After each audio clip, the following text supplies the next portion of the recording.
welcome to the Etoft21sports Show for August 1st. How's everyone doing? My name is Eric, the man behind Etoft21sports.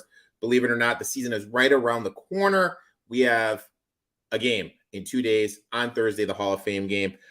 But we're not here to talk about that. We have a great show lined up for you today with our NFC West preview. Our special guest is Gino from the That's What G Said podcast. Him and I are going to talk the NFC West. He's going to talk Saratoga, big horse racing day there tomorrow, how there's a big pick six carryover. And Nick is going to talk some fantasy football in the fantasy football spotlight. But before we get to all that, I would like to say a thank you to the sponsor of the show, the Sharps betting app. If you aren't using Sharps and you're a sports bettor, you are missing out. It allows you to connect your betting apps to the platform. That way it's a lot easier just to track your bets. You can also interact with other sports bettors. There's a message board where you can post your bets for the day. If you're a sports bettor and not using the sports betting app Sharps, you're completely messing up. Download the Sharps betting app. Use promo code ETOF499. That way they know old Uncle Rico sent you. Now let's see what Gino has cooking for us tomorrow over at Saratoga. Let's talk about Saratoga race number 8 on Wednesday. Hope everyone's having a nice week so far. Make sure to tune in each and every week right here for the best information in all of sports with Eric from Etoft21sports. So it's a big day on Wednesday. There's a pick six carryover, getting close to about 200,000 in the carryover pool. I think a horse that I'm going to maybe single and build some of my exotics around is the number 1 White Frost in here. This mare is 3-1 on the morning line. Now she's going to be your second or third choice in this race because in this field, technical analysis will definitely get bet in here. And I actually wouldn't be shocked if Evie Jets got bet a little bit too. She's 9-2. Now, both of them are pretty quick early on. You look at Evie Jets' running style. She does her best racing when she's right on the lead. She can sit off a little bit, but she wants to be forwardly placed. Hottie's best races and recently have been forwardly placed, like 3 races in a row, right up on it or sitting just off when they're going quicker. Technical analysis, we know that's where they want to be. Regal Realm seems like she wants to be pretty quick and forwardly placed in here. And even Runaway Rumor with the outside draw, they've shown multiple dimensions with her. Wouldn't be shocked if they wanted to get a little aggressive early and then kind of pick a spot. I think between at least the 6, the 5, possibly the 4, and definitely the 2, they should be going quick in here. I think White Frost hits a beautiful trip in this spot. Was on a yielding turf course last time at Ellis Park, so I think we can put a line right through that. And previously, we're talking about some really good form against nice horses like in Italian. We also see Faith in Humanity, who won this race gate to wire, and that was a second consecutive graded stakes win. So I think the form is good. I think this mare's going to get the type of trip we're looking for in this particular race. White Frost, the number 1, I'm going to single her in late exotics. If you're playing that pick 6, maybe you're looking for a spot to single, this is going to be the one for me. Good luck on Wednesday over at Saratoga. If you're not listening to my boy Gino on the That's What G Said podcast, you are missing out. He covers everything from horse racing, wrestling, Marvel TV shows, Star Wars, betting, NBA, NFL, the whole 9 yards, MLB. Not missing out. Make sure to give him a follow. That podcast comes out at the beginning of the week on Monday and on Friday. Now let's shift our attention over to fantasy football in the fantasy football spotlight and see what Nick has cooking for us this week. The player that is in this week's fantasy football spotlight is Deebo Samuel. Currently, per Fantasy Pros, Samuel's ADP is 39, and he's currently wide receiver 16. Samuel greatly disappointed last season due to injuries. On top of that, the uncertainty at the quarterback position and the addition of CMC, many are out on Samuel this year, but I'm targeting him. Samuel led all wide receivers in yards after catch per reception with 8.8. The next closest player was 2 full yards away from Samuel. Samuel is going to get a minimum of 100 touches in both the run and passing game. Samuel is going to get touches, and that's what I'm looking for. Someone that is going in the middle of the 3rd round and is being drafted as a wide receiver 2 that is going to touch the ball more than some wide receiver 1s. You also have to think about the fact that he is a dynamic runner and can certainly play a factor in the backfield. If the 49ers are smart, they will utilize Samuel in the backfield and protect CMC to keep him healthy. And if CMC were to go down, Samuel's value would skyrocket. All of those factors are why I'm targeting Samuel this season in fantasy football and why he is this week's fantasy football spotlight. I love me some Debo. Anyone that has listened to my stuff going into this year knows I'm pretty high on Debo this year. Now let's bring our guest on, Gino from the That's What G Said podcast. Gino, how you doing today, my man? I think he's getting those same pictures, those shirtless pictures that Debo's sending to everybody, right? Because apparently Debo he loves taking pictures of his shirt off and sending them to Shanahan and to some of the coaching staff, just telling them, I'm ready this year, guys. I'm ready. Feed me the rock. I mean, he was hurt last year. Yeah. He was hurt, disappointed. But we know what we're going to get with him because he leads all qualifying receivers with 64% of his receiving yards coming after the catch the last 2 years. He leads the NFL with 85 forced missed tackles on receptions since he's come into the league in 2019. You put the ball in his hands, you just give him the ball over and over. Exactly. He's going to make guys miss. He's just such a tough matchup for guys. He's too strong. He's too fast. He's that combination of everything. But if he's not out there on the field, that's a different story. Gino in the house. I thought he would come on. I thought about it. Yeah. I didn't know if anybody had tickets to the gun show or not. So, got to charge admission. Thoughts on Erod using what the hell was that? Trade clause today? I will say, if it was a long-term thing, would totally agree. I actually heard him say that he wanted to stay closer to his family. So if anyone that wants to stay closer to their family, you can understand that. It just feels weird to me that you're on this Tigers team who's not very good, and you could go play for a Dodgers team for like 2 months and have a chance to win a World Series. And he would go right in and be like the number 2 starter right now. Yeah, he's pitching well too. He would be starting a playoff game, and that's what the Dodgers need. I can't recall something like this happening when a guy turned down a trade to like a really good team like this, because I think that's why the trade even went through, because if the Tigers were probably thinking, oh yeah, there's no way this guy's going to turn down the trade to the Dodgers. Like who would not want to go there at least for a month or two and try to win? Maybe you don't want to stack up there long-term, but anything on the Red Sox making only one move, do they make the playoffs? I mean, they're on the cusp. They were doing things around I'm trying to think. I mean, their stuff was marginal. Cards. There's maybe. I mean, I don't know. I'm still not all that high on them overall. I think that's why. I think they didn't want to sell their fan base on doing nothing or just emptying out. So they were sort of involved in 1 or 2 spots. They gave a few players away here and there. They actually probably did a good job financially. It was just sort of their team setting them up for the next year. So, I mean, Astros made some moves. I mean, that's why I'm a little frustrated as a Dodger fan, because this year nobody's that good. Like who scares you? It seems like it's such a wide open year, right? In the National League, the Braves are very good. I think they are like the only really, really good team.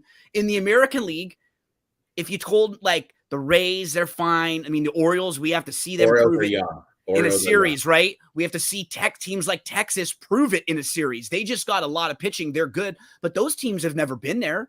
So it's very, very wide open. No, thank you. Mookie Betts, he will be here forever. So I'm just looking at the wild card picture. I mean, maybe they can overtake the Jays. I mean, but the Angels are climbing up. And they made a move or two. They're trying for the next 6 weeks to 2 months. They want to do everything they can to keep Ohtani. I mean, the team, the team that I think is dangerous. I think there's 2 teams that are dangerous. The Reds have the second best record since they brought up De La Cruz. And also the Brewers with their pitching, if they ever just get hot with somebody at bat, if they can line it up, because if what would be hard for them, if they get in with a wild card, they really won't be able to set their pitching up that well, right? But if they get in a series and they win the division and they can sit there and set their pitching up exactly how they want with the solid bullpen, they match up better, like probably stronger than any other National League team just for what they stack up with you pitching wise. Right. So, yeah, I agree. I mean, as a Dodger fan now, I'm a little concerned because when you think about a playoff series, you match up the starting pitching. Yeah. And for the Dodgers right now, it's Kershaw, who's hurt. Urias is having the worst year he's ever had.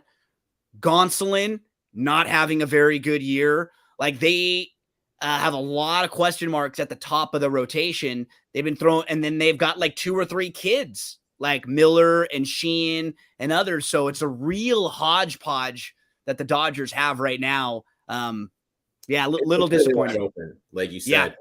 Our buddy Dan checks in. Hey, Gino, real quick question before you get into things. What did you think of Irad's ride aboard Forte on the Jim Dandy? I thought it should be a DQ for changing lanes, basically drunk driving. Yeah, this was one that I was really like I could have seen it going either way. I know a lot of people were very strong that it should have been absolutely or it shouldn't have been.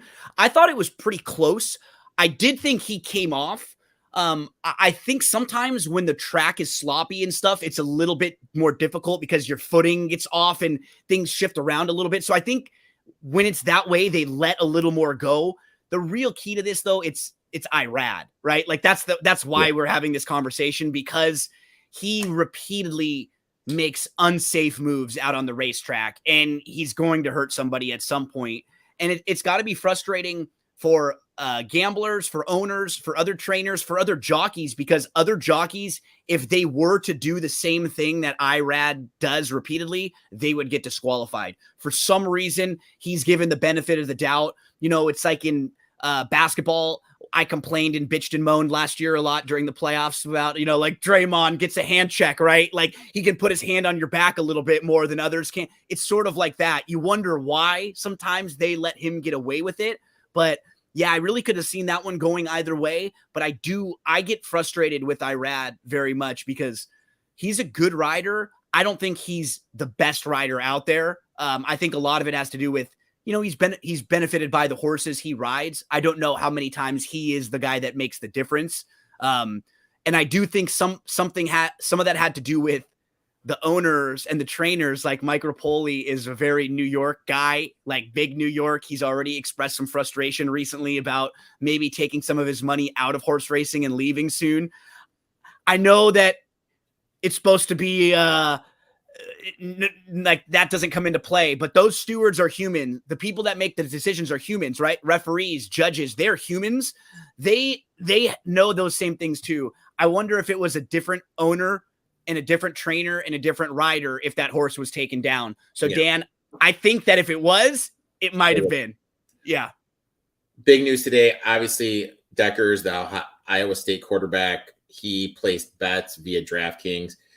My 2 cents is not smart to have a betting account opened up in your own name, betting and basically throwing away your college eligibility when you bet an average of $7.64 per game. Well, and obviously the thing that really wasn't smart either, he didn't open it up with DRF Sportsbook and use our promo code where he could have gotten the $150 sign-up bonus. You know what I mean? So it's like, dude, if you're in the state of Iowa and you're going to bet, you got to use the Fast 150 promo code over at DRF Sportsbook. You got to make sure he would have had a. So now we really know he's not smart, right? We know he doesn't have a great head on his shoulders. But it makes you think, though, he made some bad decisions. But we're not here to talk about that. We're here to talk some NFL. Basically, how we're going to do is we're going to do the order of how the teams finished last year. We're going to start off with the San Francisco 49ers. 13-4 last year. Pythagorean win total was 12.44. To win the Super Bowl, they are 10-1, 4-1 to win the NFC. The NFC West, they are minus 160 to make the playoffs. No, plus 360. Yes, minus 450. Over under 10.5. Gino's going to tell his thoughts. I'll tell my thoughts, and we'll go from there. Gino, you lead us off, my friend. Yep, they've been to the NFC Championship 3 of the last 4 seasons. They've lost in the last 2. They've made the NFC title game 6 out of the last 12 years, but they don't have any Super Bowls. They're only 2-4 in those NFC title games.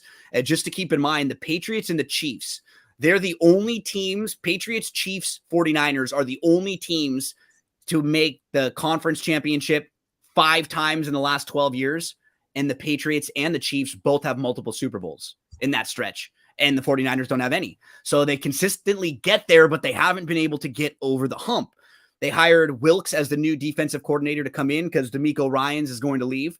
He was the head coach for Carolina last year, the interim head coach. He actually did a pretty good job with them towards the end of the year. They went 6-6, but it's going to be a complete change for this defense that's been dominant, Erik. They know each other well. They had a lot of consistency on the defense. They've only allowed 18.9 points per game, which was the second lowest total of any team in the NFL over the last 2 years. They led the NFL in scoring and in total defense last year.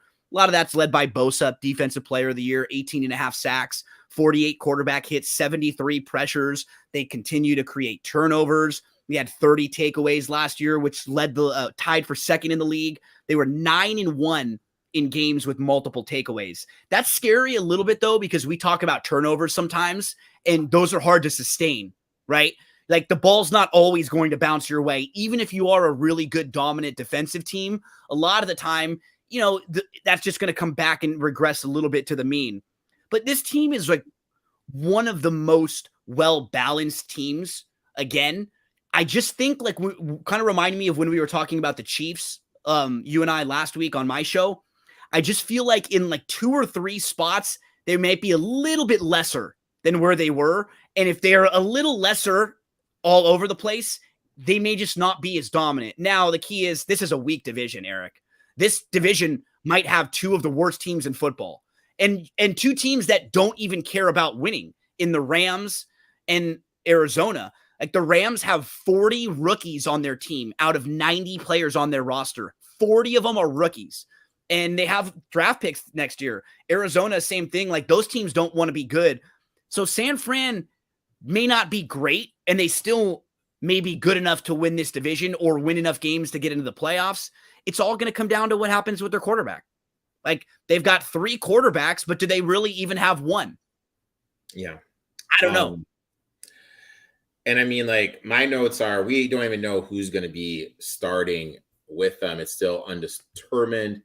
We have no clue. Is it going to be Lance? Is it going to be Purdy? Or is it going to be Sam Darnold? And the thing we need to remember is with who the starting quarterback is, it's kind of going to determine what kind of offense are they running. If it's Lance, it's going to be more RPO, more of a run-based attack. The other 2, it's going to be more of a little more traditional West Coast type offense. So that's my first concern with them. No quarterback. We're at August 1, and they don't even know who their quarterback is. And so there's not, and what the 3 guys you mentioned, there's not that safety veteran guy in the room either, right? They don't have that older veteran quarterback where you're yeah, this guy might not be able to win the Super Bowl, but at least we could put him in there for sure, and he's not going to make mistakes. I'm not 100% sold on Purdy. He was good last year when he played. He looked good. I just don't know if we can plug this guy back in right after an injury and just assume he's going to be serious elbow injury too. I know. That's a pretty big elbow injury to come back. And Erik, one thing that I have learned from you, and it is a big part of how I handicap these games and how I prepare myself now, offensive line. Yeah. Man, they got a lot of question marks this year. They bring back Trent Williams, who's one of the best offensive linemen in the league, no doubt. He was the best graded tackle in the NFL for the 3rd straight year last year. They were ranked 5th in pass blocking efficiency, but they lost their starting right tackle, McGlinchey. They are also going to probably have competition at center. So now you've got 2 moving pieces on your offensive line. They have with with the new quarterback. Because I did my projections. They're losing 4 starters from last year. 4, different Williams pieces. Is the only guy coming back. Now, that don't started. Get me wrong. He is one of the better offensive linemen in the game. Oh, he's awesome. Yeah. That's only one guy. You have 4 people. So you don't know what's going to happen. Is taking the snaps is unproven. Any one of them. It's either Purdy, who played a few games of last year, Trey Lance, who has started 4 games, I think, in his career. 4 or 6. Lance has started 4 games in his career. And then Sam Darnold, who I love Sammy, but we've seen it's just you can't depend on Sam right now. Those ghosts pop up, and who knows what happens when those no idea what's going to happen. Yeah, and when those ghosts come around for Sammy. in my offensive line rankings, which I do every year, this is the lowest I've had San Francisco. I agree. Right? They're really bad. They're like down towards the middle. Like they've always been a top 10-ish type offensive line, and now they just feel very different. So quarterback concerns, right? New defensive coordinator when the defense has been their strength. And so now it's just a guy that's calling the defensive plays out there and your schemes. It's going to take maybe a little bit for them to all get on the same page.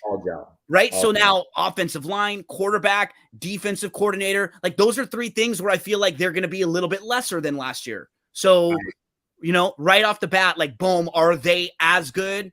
I don't think so. But, I mean, this is a bad division, Eric. Like, I go through their schedule. The schedule's not easy. They have 5 primetime games, 2 Thursday night games, 2 Monday night games, and they have back-to-back road games to start with major quarterback questions. Mm-hmm. So, not the easiest thing in the world, but weeks 2 through 4, they got to get 3 wins because they get a home game against the Giants to open up on a short week. Then they get Arizona at home, and then they get a game at home against Dallas. They got to get it like they can, I think week 2 is when they play at the Rams. So they can win week 2, 3, 4. They can get to 3-1 maybe, even if they lose to Pittsburgh, and that'll give them a little bit of breathing room in what's a weak division and a weak NFC. But I don't know, like, I don't think this is a Super Bowl team this year right now as is, unless they make a change at the quarterback position. And I see the offensive line, some of these younger guys or these players that aren't as proven, if they're better than I think, then I'll elevate them. But in a weak NFC, I think by process of elimination, they're still one of the better teams. I don't think they're that good. Like, I don't think they're as good. Yeah, I think they're definitely going to take a step back compared to next year. I have 2 bets on them. My first bet, I completely agree with what Nick was saying in the fantasy football spotlight. I think this is going to be a bounce back year for Debo. His receiving prop is 725.5 yards. So I bet the over in that. Absolutely. 100. That was one of my plays too. Yeah. He was second in target share, 25%. He's going to get 100 touches. And I feel he didn't lead them in receptions and target share because of the injuries. And also I found something very interesting with Debo. Debo led the NFL in yards for wide receivers, yards after catch per reception. And he led that by 2 yards. So you're getting the ball in his hands, and he is doing the best after the catch per all the wide receivers. I think they're going to have to throw the ball a lot more because you mentioned their defense. Steve Wilkes is coming in. He's taking over. He likes to blitz. He blitzed at a 29% rate last season as the Panthers head coach. Another big thing, and this is why I think some of those teams like the Cardinals and your Rams aren't going to be that far behind because Wilkes is going to implement that wide 9 system, which I absolutely can't stand and is very easy to run on. Plus, we mentioned them losing people. They lost a ton in the secondary. So if Bosa can't stay healthy and he can't get to the quarterback with Armstead and Killaw, I could see the secondary really struggling to stop the pass. I like Shanahan. I think he's a great coach. I think he's very underrated. I think some of the offensive stuff he's come up with the rushing game, very innovative. I just don't think he has the dogs this year. And number one, we don't know what's going on in the quarterback position. There's a 3-person battle. Yeah, even another one, like the interior defensive line last year, because like you think about Bosa and the edges you talked about. But on the interior defensive line, they were the 3rd lowest graded interior defender unit, and they had a really hard time stopping the run against the Eagles in the NFC title game. Yep. Right? Like that was a weak spot too for them. Again, I don't think this is a team that's has a losing record or anything. I think because the NFC is so bad, they'll still win 10 games, but I wouldn't want to bet their over. Like I wouldn't play their over. I like Debo as the play for them, and I'm going to play one other team to win this division that we're going to talk about next. I bet under 10.5 wins at plus 140. I think they win 10 games. They have questions at the quarterback, questions at the O-line, and questions in the back 4. Look at weeks 5 through 8. They could lose all 4 of those games. Oh, easily. They play week 5 at home against the Cowboys. Then they go on the road at Cleveland, which you and I think the Browns are going to be better. They have a good roster. Then they, on a short week, play at Minnesota on Monday Night Football.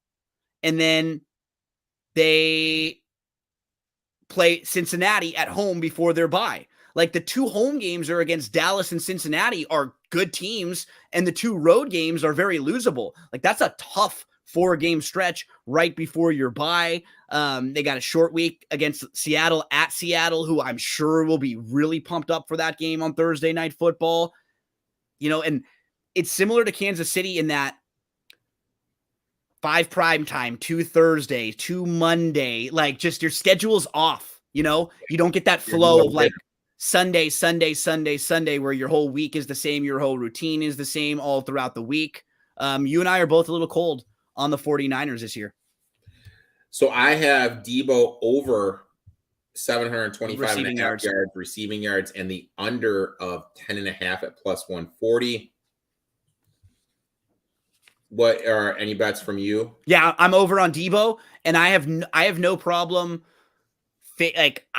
I'm leaning under. I don't know if I'm going to play the win total. I might even have more fun playing a bigger no to make the playoffs on the 49ers if you want to do for maybe a quarter unit or a half unit. More so, I'm going to hit Debo, and then we're going to talk Seattle next. I think Seattle can win the division. So does our boy Matt. He says Seahawks by 1 million. Seahawks, they finished 9-8 last year. Pythagorean win total 8.55. Super Bowl 30-1. NFC 13-1. NFC West plus 195. Make the playoffs basically a pick 'em. Yes, minus 120. No, even money. Over under 9.5. What do you think about those Seahawks? Yeah, this team has drafted really well over the last few years, and that's why I think they could be pretty good this year. They've got lots of young talent in different pieces all over. Young tackles on the offensive line, they both played really well early in the year, and then down the stretch last year, you sort of hit that rookie wall, and you could see them struggle. I think both of them will be improved, and their offensive line might be better than perceived because of these young guys taking a step forward this year. Gino, man, what a guy. What a name, too. Gino. He was the best deep passer last year on long balls, 20 plus yards down the field, 99.2 passing grade. He made 32 big-time throws and only 7 turnover-worthy plays. They were a big-time offense, and now they add the rookie playmaker. I'm going to save you all year long when we talk about this guy. Let's just call him JSN. Yeah, that's what we're going to do. Let's just go with the initials. That's what I have in my notes about him. Yeah, we don't even have to try. We don't even have to get out of that comfort zone. JSN. So you put him along with Metcalf, along with Lockett. One thing you and I discuss a lot is that how everybody slots into an offense. Well, man, if you're playing and defending them, and you're going to use your number 1 corners and your number 1 unit coverage on Debo, and then Lockett, who's kind of underrated too, gets the next. Then whatever's left gets this rookie. And this guy's going to be getting lots of opportunities in really, really soft coverage, and he's going to get a chance to contribute. This team could have one of the best wide receiver groups in the league. And I think that will really take some of the pressure off of Gino. If the offensive line's a little bit better, that will help them run the ball better. I like what they did too, bringing in the kid from UCLA, because Walker is more of a home run hitter, right? He's not as consistent necessarily down to down. He loses yards a lot of the time, but then three touches later, he'll break a big play. I think they have a good balance now with this other kid who you could just hand the ball and get 3 yards, 4 yards right between the tackles. So now you have 2 backs that complement each other. And then you look at their defense. Last year, they traded Wilson after 10 years together. The replacement quarterback they trade plays better than him. They end up getting 3 veterans and 5 draft picks out of that trade, and then they beat the team straight up that they traded him to. How cool is that? Yeah, that was how an embarrassing game for West. Fleecing of a trade where you beat the team straight up. The guy that replaces him is playing better, and you get a bunch of assets now moving forward. They could be really good at the cornerback position. They drafted Witherspoon to go along with Woolen, who led the league last year with 6 interceptions. One place where they struggle, stopping the run. against San Francisco. They had to play them 3 times last year. That's where they really struggled. They allowed 160 yards rushing to Tampa, who was terrible, like historically bad rushing team last year. But they do have Bobby Wagner back, like a defensive leader who will help up the middle and make sure everybody's playing in their right spot and really help pick up a lot of the kids too. I like this team this year. I don't know if they can win the Super Bowl, but in a weak NFC, in a division that I don't think is that strong, this team can win the division if things break well for them. The schedule isn't perfect. They have an early bye week in week 5. They've got 3 primetime games, 1 Monday night game, 2 Thursday games. Weeks 12 through 17, that's tough. They play San Francisco, at Dallas, at San Francisco, Philadelphia, at Tennessee, and Pittsburgh. That's their whole season right there. Like, that's a stretch of 6 games that could be really, really difficult. If they can get through that, and if they can get to that point where they already have 6 or 7 wins, by week 12 or by week 12, they'll be okay. If not, well, they're going to be in some trouble because that's a tough stretch. But I like them. I think they can take steps forward. And when you have a lot of younger talent, that's when you can really overperform projections, right? Where a lot of people may have this team projected with their offensive line or some of their talent. If these young guys are just better, well, that's how they're a lot better. It's not like they need to even go make trades. They just need their guys to take a step forward, maybe earlier than possible. I like Seattle this year quite a bit. I think it's a good year for them with what's happening with San Francisco in the quarterback spot, with both the Rams and Arizona not even really wanting to win this year. This team is the team. I think if you're trying to play anyone in the division, they make the most sense from a value-based standpoint at around 2-1, right? Plus 195-ish. Yeah, plus 195 is. Matt chimes in. Does Walker have a monster year? I think he has a better football year than fantasy year, right? Yeah. I think on field with him and with Charbonnet together, that will really give them a nice combo. Would I be shocked though if the other guy steals some touchdowns? Because he might be a better goal line back than Walker is, right? Yeah. He's a bigger dude at the 2-yard line. You hand him the ball. Walker might get you there a lot of the time. And then it might be Charbonnet who crosses the goal line and gets you to the promised land. So I don't know if I want to heavily invest too much in Walker fantasy-wise. I do like what they've done for how it helps their team overall on the field. My notes are Geno Smith had a great season last season, but the question is why? Their OC, Shane Waldron, learned from McVay, and he did what the Rams did with Goff. Get to the line fast, and then basically Waldron was telling him what the defense is doing. So basically Geno had no offensive like play calling to do. He's in the air saying, okay, this is what's happening. Just go. This is what we have to do. So I think that put Geno in the position. They got the ball out of his hands fast. You mentioned how good he was at the deep ball, but compared to the rest of the league, they had the 8th lowest attempts in deep ball passes. So it was quality over quantity with them. They brought in JSN in the mix to mix in with Debo and Lockett. Obviously, Lockett has an out after this year, so they're going to be moving on from Lockett. They can get out of his contract. They mentioned Cabernet out of UCLA. To me, with the issues that they have in the interior of the offensive line. Well, yeah, I don't know if that was a smart pick. Doesn't make sense to me. And why are you drafting him that high when you have Walker right there? That doesn't make sense. It's not a smart use of your capital. Will the guy help and be fine? Like, will it be better for their backs? Sure. But we've been seeing it. Running backs are very interchangeable, right? Could you have found another guy like that somewhere else to give you that compliment? Or even next year. And use that draft capital on something more important for your roster, like some help on the offensive line. Yeah. And then I like what they did in the draft last year. They took 2 tackles high. I don't understand why not take 2 interior guys high there. Then you have your line set. To grow together. 4 years. Yeah. That doesn't make sense to me. You mentioned them struggling against the run. They switched to a 3-4 system last year. They were able to create pressure, 7th in sacks, but they weren't able to stop the run. They also were one of the worst tackling teams in the league. You brought in Bobby Wagner, who was great last year for your Rams. But my worry with him is this. He's 33 years old. Yeah, he's a little older.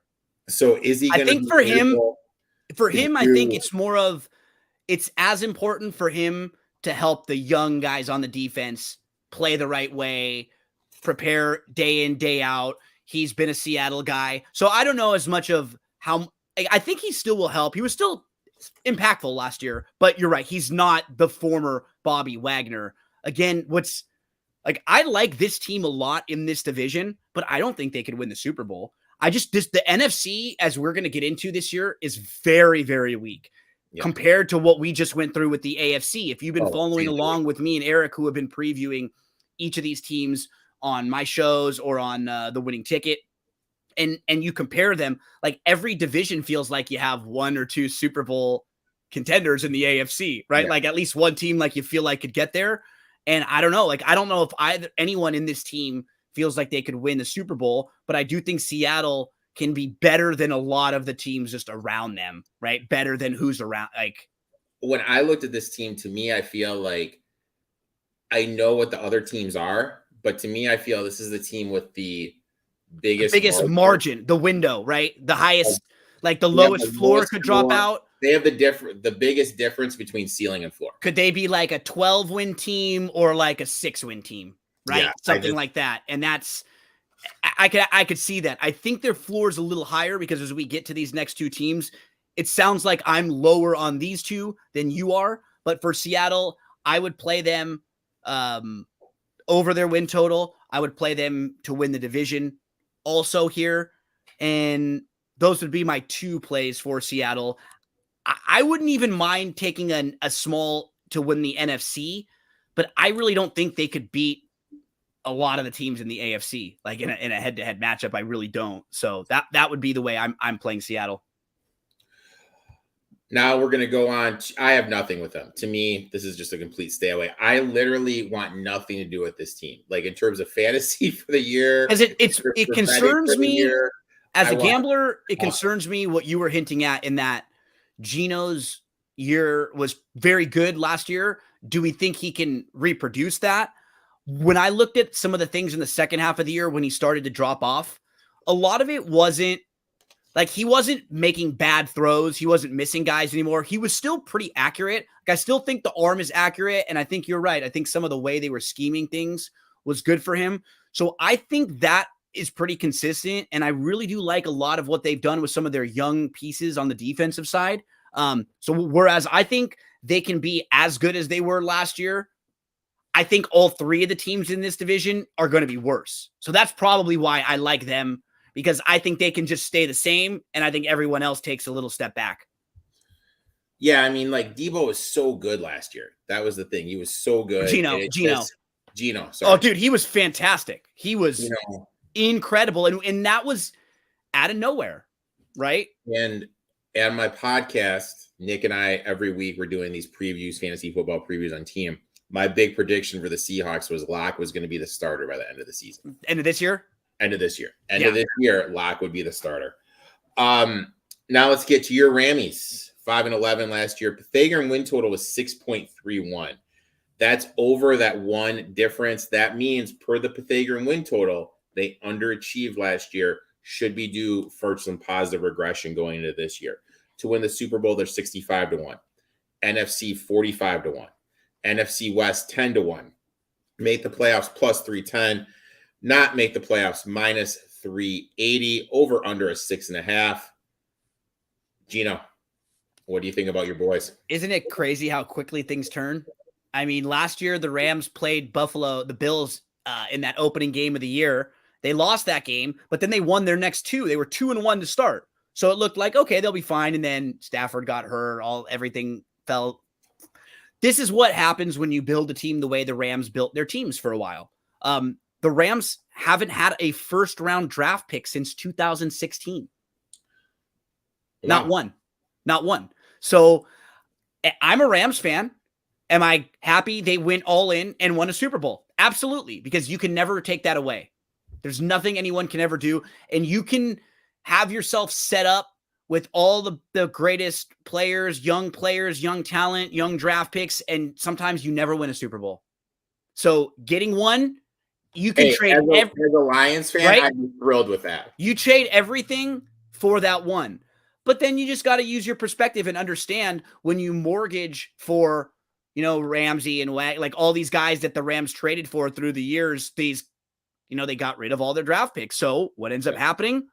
They don't have depth at all to build around. Well, now this year they didn't have a first round draft pick, but they made 14 draft picks in the draft this year. As I mentioned, 40 of the 90 players on their roster are rookies. They're just trying to get everybody out on the field this year. They're trying to see what they have. They're trying to build to the future because they do have their first round draft pick next year. They were bad last year. They were last in total offense, 27th in scoring. They averaged only 18.1 points per game. The key is the offensive line. They were so bad. They can't be worse than last year. And the reason why is they had zero consistency.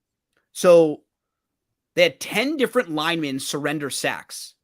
They only had one member of the line play more than 750 snaps. They only had 2 members of the line play at least 500 snaps. Only one guy appeared in all 17 games. They drafted a second rounder who should start immediately, and he's very highly regarded. Like a lot of people seem to like him. From TCU, thinks it was a really good pick because he should come in right away and contribute. Last year they had 4 different players start at left guard and 6 at right guard. Yeah, you just can't win like that. Like you're not going to be good. If you're like the Cleveland Browns or the Eagles, a team with a good offensive line, no one has that depth. No team has that depth. If you are just getting hurt, and you don't have you're over. You're done. You're done. One of the main strengths last year was the run defense. But Ramsey, Wagner, and Rapp, who were some of their best graded run stoppers, they're all gone.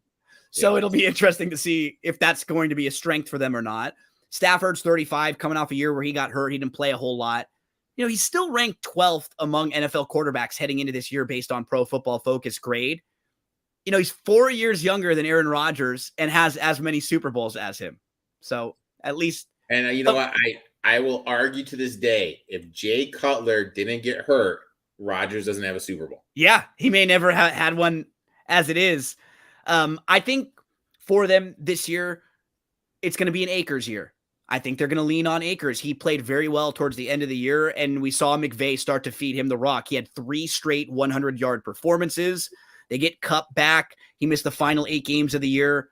He averaged 101.6 receiving yards per game from up until week 11. No other Rams player averaged more than 50 yards per game after that. They need to find the number 2 wide receiver too. Offensive line, find the number 2 wide receiver. See if you can get some of these young guys and like find a few of them that you want to have as big parts of your team moving forward. The cornerback, Durant, really improved at the end of the year last year. He had a completion percentage over expectation, negative 10.6, which was top 5 among rookies that qualified. I mean, they were bad in a lot of places last year. So for a team like this, it's, start improving, start filling in that depth, start adding to those draft picks. They're not going to be fun this year, though, to watch. I don't think. They have 2 primetime games. 3 of their first 4 games are on the road. If you're 1-3 to start, it's going to be hard to get excited to feel like you have a shot, right? A team like this, they got to go 3-1 to feel like you won a game or 2 that you shouldn't have. And then you could get lucky. I just don't know how good this team is top to bottom this year, Eric. Uncle Rico, who you got in the West? Gino, I bet on your boys 10-1 to win it. Like, I bet on the Rams 10-1 to win it. I'm down in San Francisco. I have question marks about the Seahawks. My thought process is this. You mentioned the offensive line, how much it struggled last year. They can't be worse. Some of the worst injury luck in the world. And you mentioned the left side. Bloom was hurt. Left guard was like a revolving door. This team runs so much to the left side. If that left side isn't solid, it's going to be a train wreck. I think Bloom's due for some positive injury luck. I think he's going to stay healthy. Avila from TCU is an absolute stud at the left guard position. I think that's going to look great. I think they're going to be solid. They use the most 11 personnel in the league. Well, that's one running back, one tight end for those listening. Once the linemen started to struggle, McVay used more 2 tight end sets to start to help the exterior. I think we may see him do that if the line struggles again because they did it so much toward the end of the season. Kupp, number 1, clear-cut wide receiver 1 on this team. As long as Stafford is the quarterback, he's going to get the targets. This blew my mind. He was wide receiver 23, and he only played till week 10. Yeah. Wide receiver 23, and he only played to week 10. Let that sink in. He should hands down be the 3rd pick in every single fantasy football draft unless Burrow's going to miss 4 games or more. If that's the case, then Kupp is going to hop Chase, and then it should be Jefferson, Kupp in my eyes. Look, I like Van Jefferson. I think Atwell is going to take a step forward. I like Higbee. I like DeMarcus Robinson, who they brought in. You are right here, man. I like this. Receiver, I think they're going to be able to move it. Cam Akers. I love Cam Akers. I love him. With all the draft coverage I did a couple years ago during the lockdown, I was doing so much draft coverage during the lockdown. I got a random DM in my Twitter account from Akers' agent, and he sent me one of those big head Cam Akers t-shirts because I was doing so much Cam Akers shit for him. But the last couple of years, he's really struggled. He had a great finish to the end of the season, as you mentioned, but that was kind of when they were tanking to end the season. Like everyone was out, and they tried to trade him last year, and you mentioned their draft picks. This is 2 years in a row where they've drafted a running back.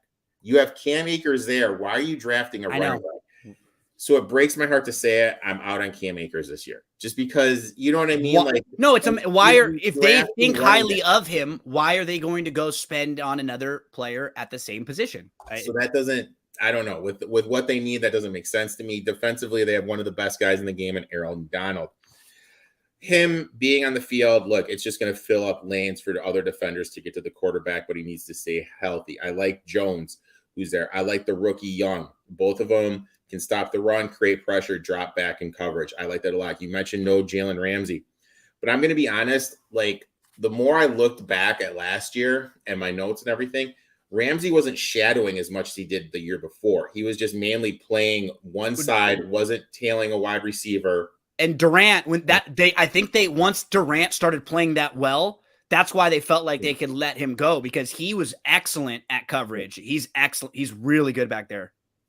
And Morris likes to play more zone. They like to play more of a zone-based defense instead of the man-to-man, which Ramsey isn't the best at, the zone defense. So I think letting Ramsey go, I think it's addition by subtraction, as crazy as it sounds.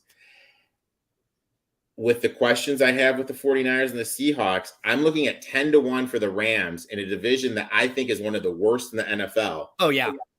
And that's where Super Bowl winning quarterback, the only one in the division that's won a Super Bowl, and you have a good coach and a good quarterback. Where I may have be off in some of my projections is just the NFC being so bad that some of these teams who may not have as good of rosters, they might just be better because of the competition overall, right? Like, I don't know if this Rams roster is that great, but just start comparing it to the other rosters. You're like what you said, are they that much lower than everybody else? I don't know. And so that's where the NFC, there are probably going to be 2 teams that we don't think are very good that are a lot better in the standings and are a lot more competitive in the standings because the whole NFC overall isn't good. Like the whole level of play is going to be lower in the NFC. Some of these teams might not need to have that great of rosters to win 9 or 10 games and make the playoffs. And you mentioned the NFC. Like, I'm just doing over it. I have to do my power rankings this weekend. They're going to be coming out Monday of next week. I'm just thinking off the top of my head, besides Philadelphia, who could legitimately be in the top 10 of the power rankings? Well, if we were drafting, you and me right now, and we were, just like what you're doing. Let's say I go Chiefs because the Chiefs won it all last year. You go Bills. We got the Bengals up there towards the top. We've got the Eagles up there towards the top. But then who else in the NFC is the next team you pick? I mean, you got maybe Dallas. You got maybe the Lions. San Francisco. You mentioned San Francisco, but we're both a little low on them. So it's going to be interesting to see, like you said, how it plays out, just because the Chargers, in my opinion, would be the best team in the NFC. Oh, by far. Yeah. And they may be the 4th or 5th best team in the AFC. They might be. They might be better than that. I don't know, but like that's the difference. Like the Bills, the Jets, the Bengals, the Browns, the Ravens, the Jags, the Chiefs, the Chargers, and you're higher on the Broncos than I am, but any of those teams in the NFC, I honestly think any one of those teams could win the NFC. Yeah, I really do. I agree with that 100%. Like, I think the NFC after Philadelphia is insanely weak. And we don't know. Like, the Lions have never really been in that situation before. We don't know how it's going to. What's Green Bay going to look like without Rodgers, right? That's going to be what is different. Justin Fields going to be? What's going to happen with the Falcons? I'm high on the Falcons.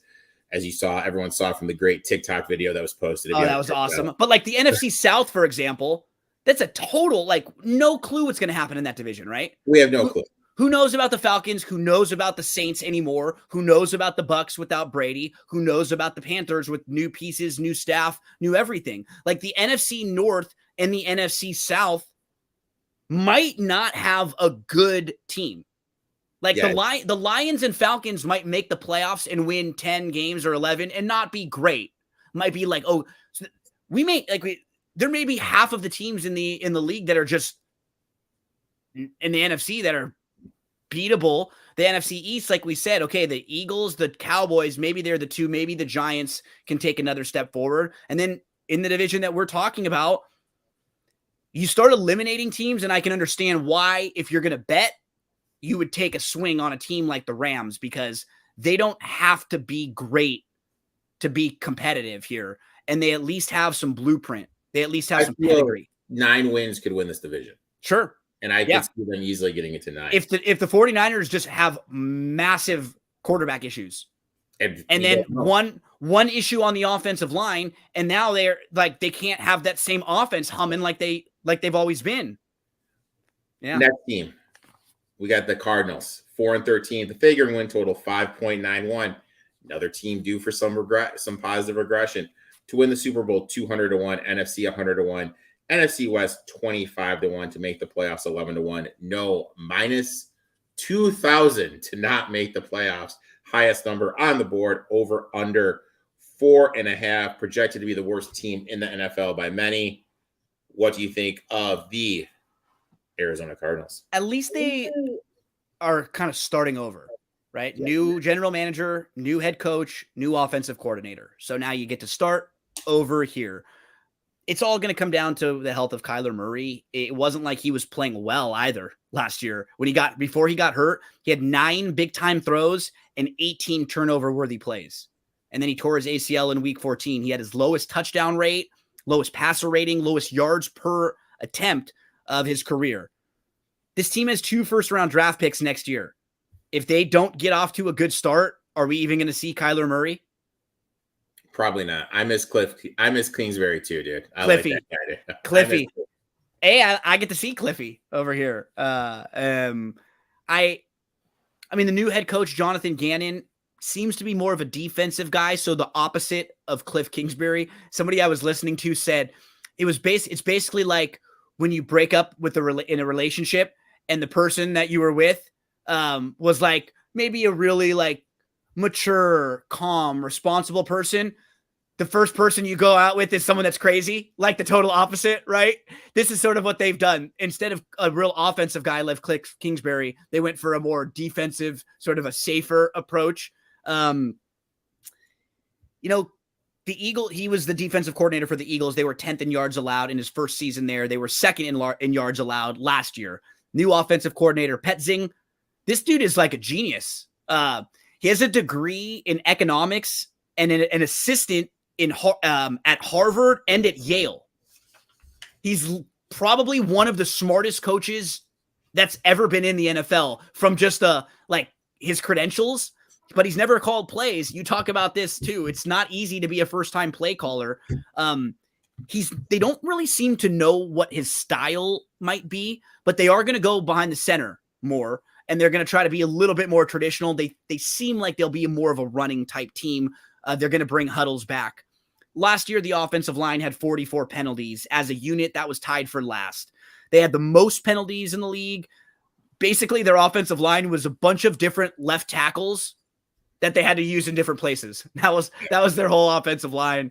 They're not awful. They're just like a weird fit on the offensive line. There's just some guys that are sort of out of their positions, but they did draft Paris Johnson with the 6th pick. He could be a big piece for their line moving forward. I mean, they were just bad last year. They had the 3rd worst graded offense and the 6th worst graded defense. They allowed the 2nd most points in the league. Watt retired. One of their other pass rushers, Allen, is now with the Broncos. They also lost Golden, so they're going to have to lean heavily on Thomas. And they start the season playing 4 of their first 5 games against teams that made the playoffs. Their number 1 wide receiver is Marquise Brown. They just let Hopkins leave. I don't know how much talent this team has. Will they have a better vibe and energy in the locker room? They might. Like, this might be just a better coached team now, a better led team. There was something weird with Cliff and with Kyler always the last couple of years about how the two of them didn't get along. They didn't see the game the same way. I've never been a Kyler guy. I don't think you were either, right? Coming out.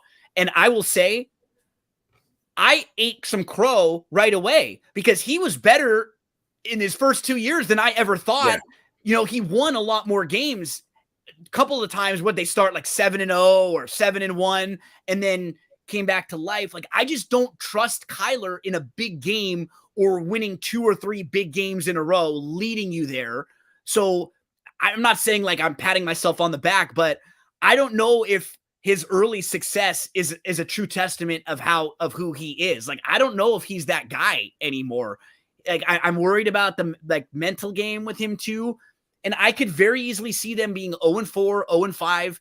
And why do you rush to have him come back next year? Why do you not just say, let's have him sit out the whole year? We know we've got 2 first-round picks in 2024. We'll have 2 first-round picks at the top of the draft, and then we'll bring Kyler back, and we can sort of start all over again. Yeah, it's interesting to see what they're going to do. They're the biggest question mark for me. Change in the offense, as you mentioned.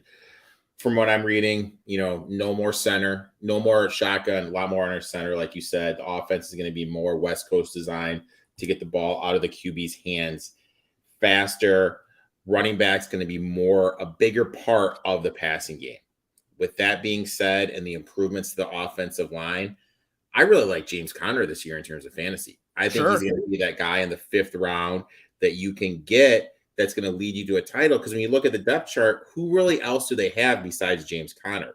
So I really like him in terms of fantasy.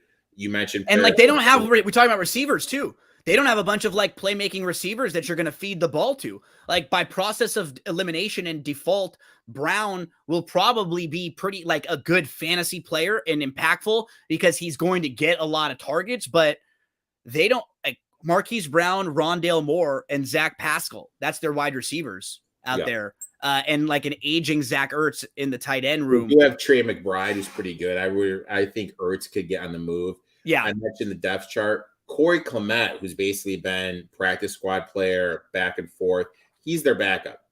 So let's be honest. Connor's the only game in town there. Yeah, that's it, man. That's a good one. That's a big mouth to feed. Line. I absolutely love Paris Johnson. He's going to start at left guard.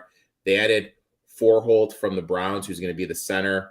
Great pickup. I think this offensive line is like 14th, 15th best one in the league. They're piecing it together. I like what they're doing. I think they're going to lean on the running game a lot, especially with Murray out to start the season. McCoy's not bad. Like, he's not horrible as a backup, right? He's not like fantastic. You know what you're going to get. Like, he's got an okay floor, for a backup quarterback. He's not going to lose games for him. You know what I mean? He'll give them in a position to win, but he won't win games for you, but he's not going to lose a game for you, if that makes sense. My worry with the defense is Gannon's Eagles team really struggled to stop the run last year when Jordan Davis was out. And then when they made those midseason trades for Sue and the guy, some other guy, I'm spaced on his name right now, that helped them stop the run. Cardinals struggled to stop the run last year. And if think about the division they're in too. Like, you're against San Fran, who's going to run the ball, and they're going to try to pound it right at you. Seattle should be a lot better running the ball this year, and we think the Rams are going to try to run the ball. So I think they're going to struggle to stop the run. So in terms of DFS, looking at that, Gannon doesn't call a lot of blitzes. He counts on his pass rushers to create the pressure. But when you look at this defensive front, I'm not seeing that guy, and I'm like, oh shit, that they got someone that could get to the quarterback. So I'm a little bit worried about that. Gannon said he was not going to call plays. So Nick Rallis, who was at Philadelphia, who is rumored to take over, followed Gannon here, and he's going to be the one calling plays. And he's never called plays before. So now you have an OC and a DC who have never called plays. That's a little worry about. Cards, you know what? They do have a couple playmakers on defense. They have Isaiah Simmons, who I really like. They have Xavier Collins. They have Budda Baker. So they do have a couple playmakers on defense that I like. I just think this is going to be a team that, because of the perceived notion that they're going to be undervalued. They're a week-to-week team. Yes, a lot of the Cardinals week-to-week. I don't want anything to do with them season-wide, because they're going to lose a lot of games, but they could get the crap kicked out of them early in the year because, like what we're saying, they have a tough schedule to start, and they're young, and they have young coaches, right? Or they have some inexperienced staff, but this could be like the Texans of the last couple of years, right? Yeah, a team that is a little undervalued. All of a sudden, every game where it should be 6.5, it's 8. Right? Their teams are favored over them by like an extra 2 points every time. And then we're going to start jumping on them. I do, but you're right. Like, it's hard to count on going through their schedule. It's hard to count wins. Like with some of these teams that are like towards the bottom that are really bad, because with a team like Arizona, can you count any road game as a win for them? No. Like, how can you? Looking at their schedule, there's some situational spots where they get some sure, where they catch teams back. But like when you're going through their schedule, you can't there's not one game where they are playing on the road where you can circle and go, that's a win. Yeah, they have no games. Like every other team we've gone through, we've been able to say, okay, this is for sure a win. Yeah. We can't do that here. No. My worry with them is, you mentioned they have 2 highly draft picks. They're tied to Kyler for a long ass time. So with these 2 high draft picks, it makes it really interesting to what they're going to do. Because if you're bad again next year when you start, do you just get rid of someone like Kyler and get more draft picks and start all over, right? Are guys going to be on separate timelines? Is that sort of what you're hinting at? Is he ahead of this younger team who's still young and want to be rebuilding for a few years? I mean, I'm looking at Kyler's contract right now. Okay. So base salary this year, $2 million. Next year, 37. The following year, 18. The following year, 22, 19. And then in 2028, when he's 31 years old, $34 million. they cannot, and if they get out of him, I mean, next year, if they get out of him, they have dead cap of $82 million, dude. 82, 33 in 2025. 2026 is 20 million. 2027 is 7 million. They have a potential out in 2028. They're just married to this guy for so long, and you have some pretty good quarterback prospects coming out, like Drake May. There is a rumor going around that you're going to like that with how much money Caleb Williams is making in NIL at USC. There's this rumor going around that he could stay another year. And I mean, I'll be honest. If I'm Caleb Williams and I see Arizona sit at the top, do I just bounce out and just say, you know what, I'm going to be I'm cool here. One more year? You know, I don't know. So for me, I have no futures on this team. I know this is going to be a team I'm going to be betting a lot week to week. I'll play a lot of James Conner. I'm going to be drafting James Conner in the 5th round of my drafts. Yep. But that's it with the Cardinals. So it kind of sounds for me, I have Debo over 725. I'm on that same one with you with Debo. And then I have the 49ers under 10.5 wins. I would I would take a small swing on the 49ers to not make the playoffs. You know, if you could get like a half unit or a quarter unit on that one. And then Seattle is the play for me to win the division. Best number that you can find anywhere was in the plus 195 to plus 200 range. I think they're probably the safest value play of the division, right? Eric's taking a swing with a team like the Rams, who's a big shot. The Rams have a high margin, like they could not be very good. But in a division that's not great, could they win a few more games than we're expecting?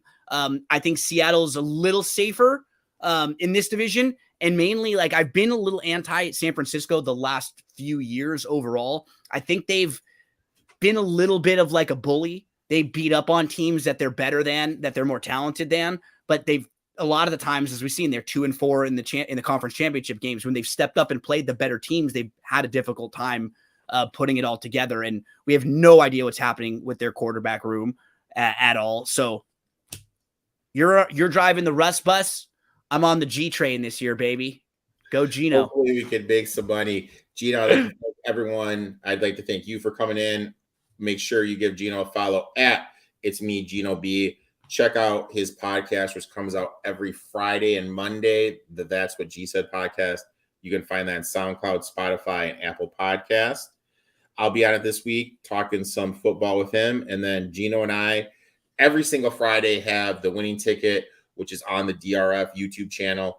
We basically give out our MLB plays for the night. And then over the weekend, I usually give NASCAR and UFC. Gino gives out some horse racing and some more MLB stuff. So make sure to check that out. We'll be back next week. We'll be talking some NFC East. So make sure to check that out. We'll talk soon, my friend. Thanks for everyone for tuning in. And we'll make some money next week and in these futures, hopefully.